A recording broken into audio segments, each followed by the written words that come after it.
significantly more likely than Republicans to believe that the pandemic is serious and to follow CDC guidelines.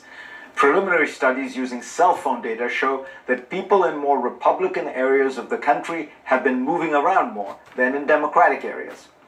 This has led many to wonder why partisanship has become so strong in the US that people will not listen to experts even at the risk of their own health.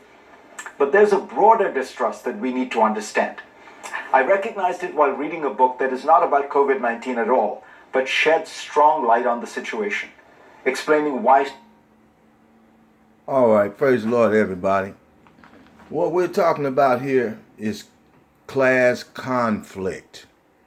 It's the have against the have-nots, the rich against the poor, good against evil.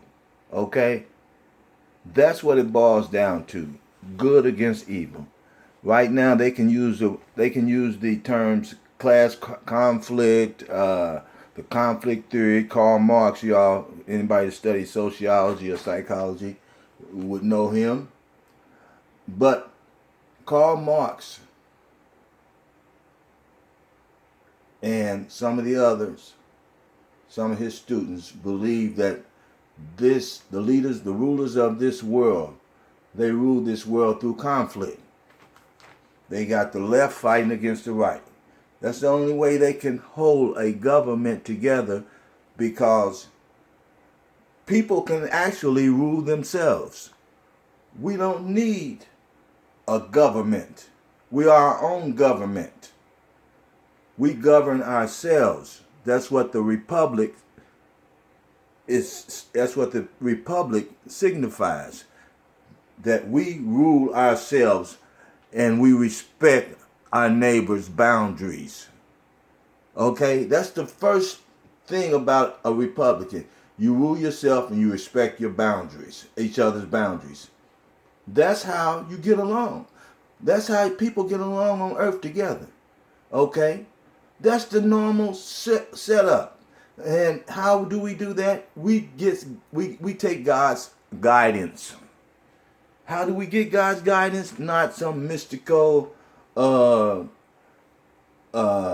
speaking to us late at night. You know, God do speak to us in different times, but like Christians and most religions say that you really can't hear God's voice. You really don't know him. It's just some miraculous thing hits you one night and you move, you whatever, you know.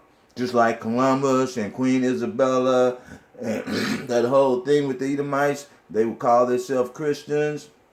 You know, I guess God hit them and told them, hey, go take the world captive. Okay? No. Karl Marx said that it's a battle between the classes. I'm saying it's a battle between good and evil. That's how you interpretate life. That's how the Bible express what's happening on earth today. The good is battling the evil. Okay? What has happened is that we are in self-government. When Adam and Eve chose to follow the serpent, then we knew good and evil like the serpent. See, the serpent is a group of creatures who were already down here practicing self-government. And all of the subjects under the serpent worship the serpent. That's what that whole story is about. They worship the serpent. God did not have people to worship him down here. Okay? He just turned them loose down here, and they all worship the serpents. Look at Ezekiel. You look at Ezekiel 31st chapter, 30th chapter. You know, and it'll tell you about the trees. Okay? It describes men as trees. They were in the garden. You look at Lucifer. He was in the garden. Lucifer,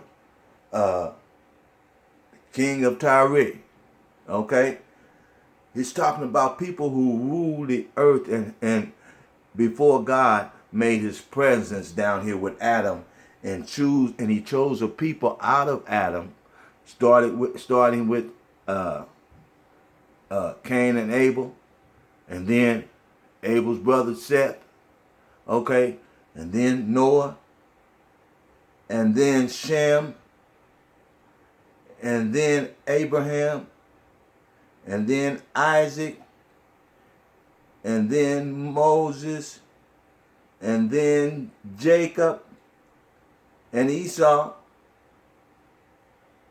He's taking you down through the storyline, and then when you get to Jacob and Esau, you see the battle begins again. That's what the story is about. He's telling you about the battle that's happening.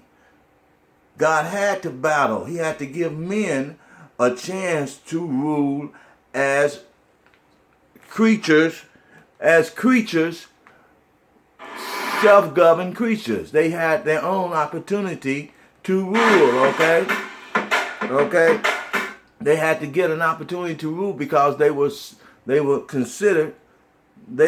are considered self-governing people. We have our own free will, right?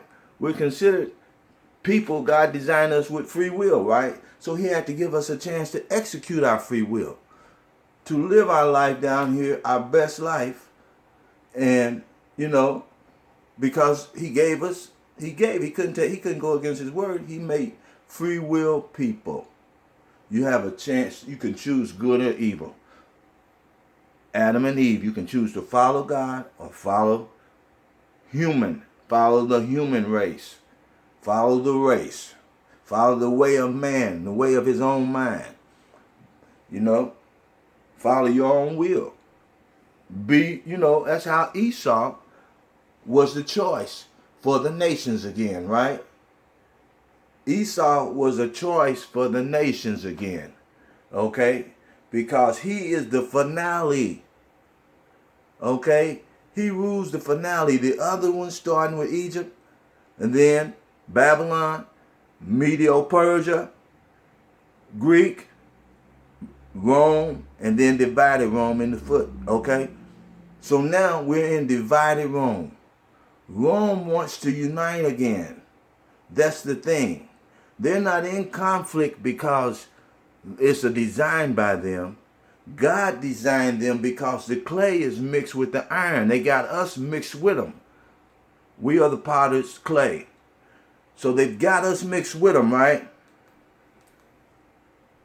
So they can't unite again. They want to unite as one wicked nation. Read Songs of Solomon 2. Go through that whole chapter. You'll see what they think, how they're made mentally. Okay? That'll show you how the wicked is made mentally. So, okay, all you doctors and psychiatrists out here, you know what I'm talking about. We're talking about the super ego versus the ego and the id, okay? So, God is appealing to your super ego, your heart. And he's saying that I've got these laws, I got these people, they're going to show you how to keep these laws. And this is my mind, and this is how I designed you to function on earth, to live among each other. See? So, what the divided Roman government does and what they're doing now, they're using us to hurt God. They feel like if they hurt us, read Mark, the 12th chapter, 1 through 8. If they hurt us, if they kill us, finally kill us all, then they'll own the earth. Because the earth belongs to God. He gave it to us and everything on it. And because we were disobedient and decided the lust of the flesh was better than keeping the commandments, then God delivered us into their hands. We had to drink of that cup. Christ said, deliver this cup from me, Lord. We drinking from that cup, persecuted by the wicked nations. Persecution from the wicked nations, okay? That's what we're drinking of. That's what Christ said. I don't want to drink of this death by these wicked devils. Okay? So we went through 5 captivities. We never lived hardly any time the way God wanted us to live. We've always lived with a slave master on our backs. After Deuteronomy 28, 68, before then, but we begin in Babylon. Okay, that's what Deuteronomy 28. That's what Daniel's statue, Revelation is talking about. Our slavery really began in Babylon. The curse from Deuteronomy began in Babylon. Let me put it like that. So now he's bringing us out. Okay, that cup that Christ was talking about, and that cup that we've been drinking from, is being passed over to them. They're dreaming dreams of their destruction. They're having all kind of God. See, God will mess with you. That's how he get to most of us. He'll mess with you. And you can't get away from yourself. But he'll put them dreams on you and let you see your destruction. I got a video that I told you some of the things he gave me in a dream about this end time. And it matches what the Bible is saying. So I don't prophesy outside the Bible. I can't think outside of God, okay? I'm not designed like that. Most Israelites, 1/3, are not designed to think outside of the Bible, because that's the wisdom. We don't want the world's wisdom. We want the perfect wisdom. We want the sound reference, okay? That trusty reference, something that's been vetted. And all of these prophecies have vetted that Bible and have vetted God. He's made it happen. What he said he was going to do, his word did not come back void. And now they're having these dreams. But right here, we want to look at this. Look at this. They're talking about the conflict theory. I've just told you everything. So, they're trying to unite power, one world government. The Romans are trying to unite again because they're divided now. They've been divided ever since 70 AD, really. I think about 700. No, you got September Severus, okay? But anyway, since the popes are the Antichrist, okay? I'll show you that in some other videos, but the videos and the history's out there. The popes are the Antichrist. That's at 1260 years that they ruled until they took them out of ruling over the earth and religion and everything. Although they still rule from a distance, the government, the religious government, still follow Christianity, and that's what they set up. Okay, so this is I'm rambling on, but I digress. So I just want you to see the conflict here. Social power exists in three realms: government, the economy, and the culture.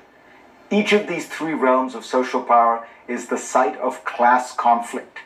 Lind argues that the best way to understand America today is through this lens of class conflict, which has been sharpened by the rise of an overclass that dominates the three spheres he mentions.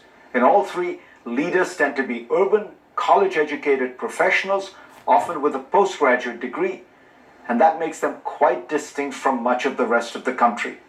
Only 36% of Americans have a bachelor's degree, and only 13% have a master's or more. And yet, the top ranks everywhere are filled with this credentialed overclass. For many non-college educated people, especially those living in rural areas, I want you to just see these statistics, and I'll just cut it off. It's really, I said everything that I was going to say after the video. I decided to say it before, so we'll all be on the same page. There is a deep alienation from this new elite. They see the overclass as enacting policies that are presented as good for the whole country, but really mostly benefit people from the ruling class, whose lives have gotten better over the past few decades, while the rest are left behind. In this view, trade and immigration, for example, help college-educated professionals who work for multinational companies, but hurt blue-collar workers. So when they hear from the experts about the inevitability of globalization and technological change and the need to accept it, they resist. It does not resonate with their lived experience. So let's look at the COVID-19 crisis through this prism. Imagine you're an American who works with his hands, a truck driver, a construction worker, an oil rig mechanic, and you've just lost your job because of the lockdowns, as have over 36 million people.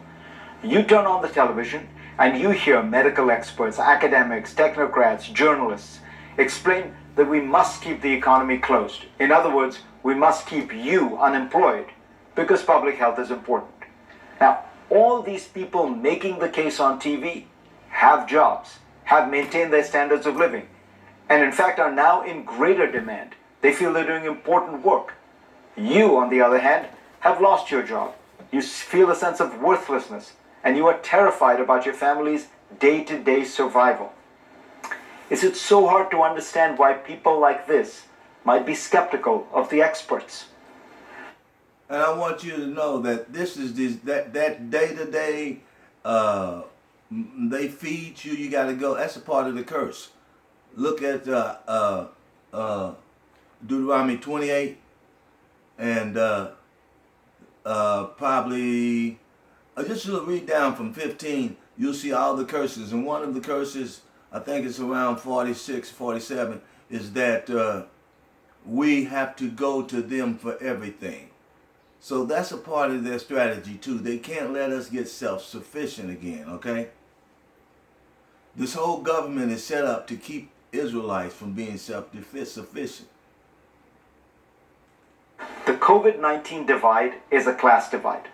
The Bureau of Labor Statistics released a report last year on the job flexibilities of U.S. employees. Of the top 25% of income earners, more than 60% can stay home and still do their jobs. Of the bottom 25% of income earners, fewer than 10% can work from home. In the early... They had these numbers before they put that virus out. They already knew who this was going to hurt the most. They are exterminating us. How will you take your last breath? Fighting these people, or will you let them kill you and sit there without even swinging one stick at them? Days of the crisis, only 13% of people in households making over $100,000 were laid off or furloughed, compared to 39% in households making less than $40,000. It was some terrible. Dr. Anthony Fauci has said that he understands that maintaining these social distancing guidelines is inconvenient for many people. They're not just inconvenient, they are life-shattering. No one in America or elsewhere has all the knowledge to formulate the perfect formula to open up and... Yes, they do. That's simple math. That's simple science. That's simple science. These people are gatekeepers. These news reporters, they're gatekeepers. Nothing they say is put out. They don't say anything unless in the CIA, Central Intelligence Agents, unless they sanction it or okay it, or it's designed to hold us in class conflict. Move ahead. Even Dr. Fauci acknowledged that during congressional testimony this week, when he was asked whether schools should open. I don't have an easy answer to that. I just don't, he said. Situations regarding school will be very different in one region versus another. Regarding the economy, he noted, I don't give advice about economic things. I don't give advice about anything other than public health. So let's all recognize that we need to hear many voices as we make these difficult... So if he don't have the sense to tell you that once the COVID-19, the virus has not gone anywhere, and once people go back out there again and start mingling again, that they will be infected and get sick again. Older people will, and people with conditions will get sick again. And we don't know who else could be affected by whatever the fallout of this. We see children. The military, how in the hell did the military get sick? So sick that, they get so sick that they can't function. They are all young. They're all eating the same food. It shouldn't have nothing to do with what color you are. When you're with the military, you're eating the same food. You're all in top shape, no underlying conditions. They're sick on the ships, okay? See, so this is of God. Decisions, and that those making the decisions need to have empathy for all Americans, those whose lives are at risk, but also those whose lives have been turned upside down in other ways by this horrible disease.